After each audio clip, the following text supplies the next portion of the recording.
Hey everybody, it's Shadowstar and Crystal here for another Arrow review. This time it's episode 14 of season 2, Time of Death. I finally figured out what the meaning of the title was, kind of. Mainly with the first word. Speaking of that first word, we'll talk about our villain who was actually foreshadowed earlier. Do you remember? No. Okay, I was wondering if you'd remember and I knew you wouldn't. Way back in, I believe it was State vs. Queen, we had the side plot with Vertigo, and he let out a prisoner. Oh, right. That guy. Yeah, I mentioned it, and I thought, oh, clever, I forgot about this. And there it is. Clock King, aka William Tockman, was the person he let out. So I love that little foreshadowing or setup. Mm. But we have an enjoyable villain. At least he's an enjoyable, engaging villain. And sometimes we have just generic villains. Sometimes we have villains which are supposed to parallel a side character. Maybe it's a Diggle villain or a Sarah villain. This was a Felicity villain. Yeah, definitely. This was a Felicity villain, and a good amount of the episode focused on Felicity. So we'll talk about her, because she doesn't, at least for these first few seasons, she doesn't often get time in the spotlight. Yeah, she was great. Because all this time, she's probably already been feeling left out because she doesn't go into the field. Even Diggle sometimes goes into the field.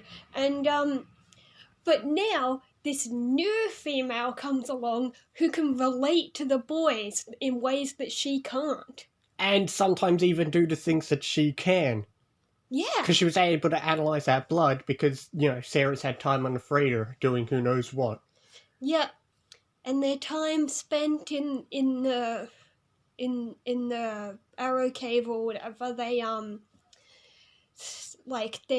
they do their fighting practice. They joke about scars, and Felicity can't join in. I love that opening scene though. It was so good just seeing Diggle, Oliver, and Sarah all training together. I love that Sarah was in the middle. She could take on both of them. I know. I love that's the weird thing is, Roy supposedly joined the team 2 episodes ago, and he hasn't done anything. And whereas here, Sarah's the one actually on the team and doing all the work. But it was good to have Sarah on the team because she's back. Last episode was a Sarah episode, and now she's sticking around. She's not going to run away again.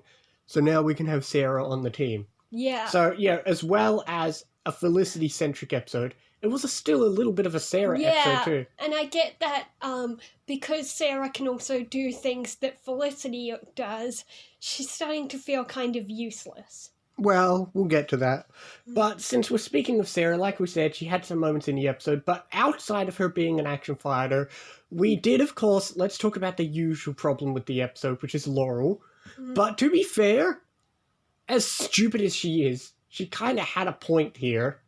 At that dinner scene, everyone was stupid.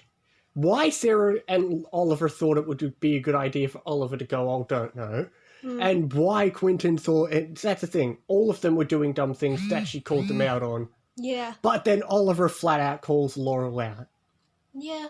Which was a good scene, and I remember Stephen Amell saying that was one of his favourite scenes to film. Cool. Yeah, but Laurel gets a big calling out, and I think at the end, with her going to AA, she's finally stepping in the right direction. Doesn't make her a better character. Yeah, but at least she's finally trying to solve some problems in her life. Exactly, but she's still going to have a whole bunch of crap happen. Don't worry, there'll be more Laurel crap to deal with soon, but it's just moving on from one problem to another. But speaking of Sarah, let's get back to her, because she had a bit of a plot in the flashback. Yes! She helps a guy who's dying, and he says, make sure my daughter's okay. And then in the end, we get to see that the picture is, of course, Sin. Exactly. I mentioned this earlier you joked about Sin and Sarah, but I said that would be... I didn't realise how much of an age gap they must have. Not just the age gap, but it's also just they already have a different kind of relationship. Yeah, they're like sisters. Exactly. Also, Sin's only 17. Yeah, because she was 12 when the guy... And the flashbacks are always 5 years, so she's only 17. She's younger than Thea. Which really makes that scene where she dressed up even more disturbing. Yeah, I guess so. That is so weird. But considering the life she leads, no parents, living in the glades, similar to Roy's situation, yeah, I guess, she's had to grow up at a young age, I guess. Yeah, that's the thing. I love the fact that, That's why I like that dynamic between Sin and Thea, because they're from two completely opposite walks of life. It's just like her and Roy. But that's the thing. I like the fact that Sin got a good moment in this episode, and the episode was barely about her until the very end. Because you don't even realize it until the end. Yeah, but then they had that cute moment where they were, like, cuddling and stuff, supportive. I know. Because that's the thing. She made an earlier appearance at the party, and that's it. And then she has an appearance at the end where you find out... Yeah, because Sin views Sarah as, like, her strong big sister. Like, she even says, I didn't think anything could make you cry. Yeah, I know, but that's the thing. This to me was the peak of the Sin and Sarah dynamic. But they'll still be around. Sin will still be around. Yeah, but that's the thing. I forgot that even Sin gets... This is close as Sin gets to having her own episode, I guess. But... all in all, One thing I found interesting at the party was it really shows how complex their lives are. I know. Like, Sin, Sarah, and Roy all know each other, but because Thea was also there, they had to act like they were meeting Sarah the first time. A complicated mess because Oliver opens the door and he's got to act as if he's just re-met Sarah. Oh, yeah. He's just ordinary Oliver, not the Arrow, so he's going to be like, oh, Sarah, you're back from the dead, yay. Yeah, and then also Quentin knows that she's the Canary, but he doesn't know who the Arrow is. And then there's this scene where everyone except Thea knows the truth, so they're all lying for Thea's sake. And then Oliver and Moira are lying for Thea's sake, and then the cliffhanger is another lie with Slade and Oliver. Oh, nice to meet you, buddy.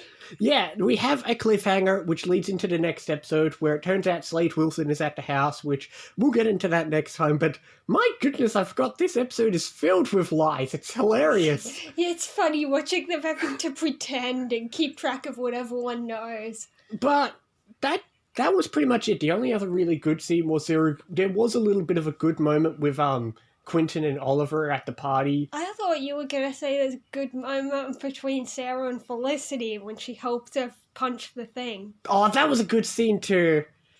I love the Sarah and Felicity. If there's a ship for them, people probably use that moment as shipping fodder, because the way she holds her hips and stuff. I do love the dynamic we get with Sarah and Felicity. And then at the end, when she's sewing her scar and stuff. Exactly. Like I said, this was a Felicity episode done right. I know some people will say Felicity gets bad, and she does have moments, but that's much later. These early seasons, it's always a joy when she gets an episode, because they don't overdo it. It's one episode, and that's it. For the rest of the season, she's just there. She doesn't take up too much screen time. This episode is jam-packed with my favourites. Sarah, Felicity, we get Sin. I know. Everything is great. That's the thing. It's not an action-packed episode, but there's so many good moments in the episode. It's not an episode where you think... That's the thing. Because of all these things are kind of not connected, or they just kind of happen, I forget about this episode. But then as soon as I watch them, I'm like, oh, this is the episode with this scene and this scene and this scene. Yeah, it was great. That's the thing. I couldn't remember it. But yeah, this was such an enjoyable Felicity episode, a Sarah episode. I know I always say it, but the costumes are amazing. Felicity's little workout outfit. And like I said, the only really bad part was Laurel, and even that, as bad as she's being, she gets called on out of it, and it's a good scene, despite how stupid she is. Or like when Felicity goes to the bank herself, she wears the black jacket. Exactly. But... that's the thing. This is an episode full of good scenes. It's not. And then she takes the bullet. It's amazing. I know. All right. You can enjoy Felicity, and that's it. 9. Even the villain is an enjoyable villain. He's just another charismatic or a memorable villain, which is always good. But I think that's 9. I think that's pretty much it. You're saying 9. I'm gonna give it an 8. 8.5. I'll give it an 8.5. This is amazing. It's not, okay, I don't enjoy it as much as you do. It's still a really good episode. I'm just leaving some room. It's finally showing a great dynamic between my two favorite people, who also in real life have the best dynamic too. Those two are like besties. That's the thing. Like I said, it's not a huge, crazy episode. It's just an episode filled with so many nice scenes. Yeah, and that's what makes a good episode. Exactly. Ironically, it's an episode where you forget it, but when you watch it, you're like, oh man, this one's so many scenes. Yeah. But with that being said, I'm giving it an 8.5. You're giving it a 9. I believe the next episode is episode 15, The Promise. I will tell you this now. Next episode is mostly the flashbacks. Yeah, because as you saw, we're going to deal with the cliffhanger with Slade. So, of course... we know a way to get onto the freighter. Yeah. With a parachute somehow. We'll get into that next episode. You'd think you'd have to already be up to parachute down. No, it'll make sense. You'll see. Trust me, it makes sense. Is there like a high mountain on the island? Yeah. They jump off a cliff and then they shoot some bomb arrows and... Yeah, I'm just imagining. Yeah, climb up the mountain and then paraglider down and... Yeah. Well, with that being said, next time is episode 15, a Slade-centric flashback episode, but... Well, look. I mean, it's the right time for it since we just, Oliver just met Slade in the present. Yeah, we've got to have our flashback episode, and I will say this, I don't remember it being as good as The Odyssey, but it's also not the worst. The later flashback-centric episodes are worse. This is still enjoyable, because Slade is around and Sarah's around and all that. But enough about We'll see. Enough about next episode. We will see you next time for next episode.